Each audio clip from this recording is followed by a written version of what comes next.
Approval of Aaron's Priesthood. The texts for this study is considered from the books of Numbers chapter 17, 1-13, Exodus 6, 16-26, Leviticus 8, 1-7, Hebrews 9, 4. The approval of Aaron's priesthood is a significant event in Israel's history, marked by God's clear choice and the end of internal conflict. It all starts when God tells Moses to gather rods representing each tribe. Aaron's rod, representing the tribe of Levi and thus the priesthood, is singled out by God. Placing the rods in the tabernacle before the ark, where God's presence dwells, sets the scene for a miraculous display. God declares that the chosen rod will blossom, showing his approval of Aaron's priesthood. This miracle is crucial, not just for its supernatural aspect, but for its purpose: to stop the complaints and unhappiness among the Israelites about Aaron's leadership.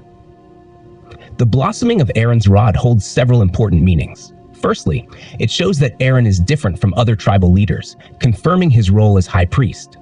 Secondly, it proves that Aaron is chosen by God, showing that God's servants are supported by his miracles. This miracle reminds us of Psalm 92, verse 12-14, where the righteous are compared to flourishing palm trees, showing Aaron's priesthood will last for generations. The Israelites react with fear and reverence, realizing the seriousness of disobeying God's chosen leaders. Their response shows their understanding of God's holiness and the danger of defying him. They now accept Aaron's priesthood without arguing. This story teaches us timeless lessons. We learn the importance of respecting leaders chosen by God and obeying his commands, even when they seem strange. It also shows how God can resolve conflicts and bring harmony to his people. Ultimately, Aaron's priesthood demonstrates God's power and faithfulness in choosing his servants. It also points to Jesus Christ, who is our ultimate high priest, bringing salvation to all who believe. To understand the approval of Aaron's priesthood, we need to delve into the historical and cultural context of ancient Israel. During this time, Israel was led by Moses, who had been chosen by God to deliver the Israelites from slavery in Egypt. After their miraculous escape through the Red Sea and journey into the wilderness, God established a covenant with Israel, outlining laws and rituals that would govern their lives and worship. Central to this covenant was the establishment of a priesthood, a group of individuals set apart to serve God and the people of Israel. The priesthood was to be descended from the tribe of Levi, with Aaron, Moses' brother, chosen as the first high priest. This priesthood would play a vital role in mediating between God and the people, offering sacrifices and performing rituals to atone for sin and maintain the purity of the community. The authority and legitimacy of Aaron's priesthood were crucial for the cohesion and spiritual well-being of the nation. Any challenge to Aaron's position could destabilize the delicate balance of power and undermine the people's confidence in their religious leaders. Thus, the approval of Aaron's priesthood was not merely a theological or symbolic matter, but a practical necessity for the functioning of Israelite society. In Numbers 17, verse 1-13, we witness the divine confirmation of Aaron's priesthood through a miraculous sign. God instructs Moses to gather rods representing each tribe, including one for Aaron.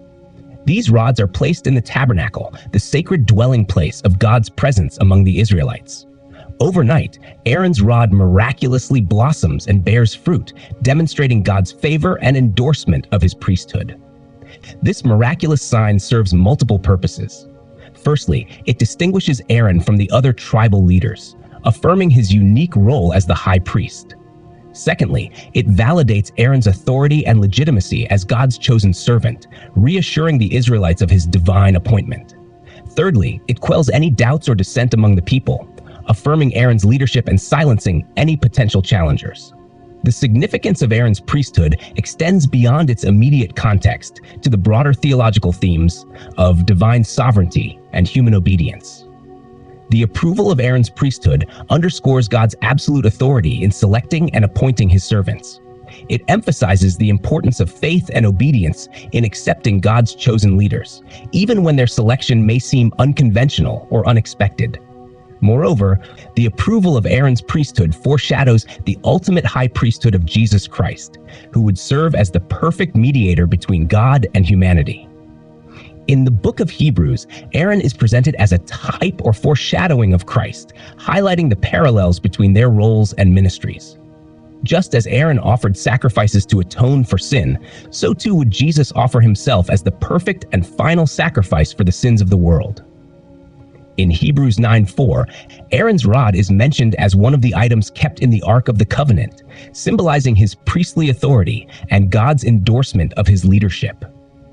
This reference reinforces the theological significance of Aaron's priesthood and its enduring relevance for believers today. To conclude this study, the approval of Aaron's priesthood is a pivotal moment in Israel's history, marked by divine intervention and confirmation of his authority as the high priest. This event underscores the importance of faith and obedience in accepting God's chosen leaders and foreshadows the ultimate high priesthood of Jesus Christ. As believers, we are called to recognize and honor the authority of God-appointed leaders, trusting in his sovereignty and wisdom in establishing his kingdom on earth.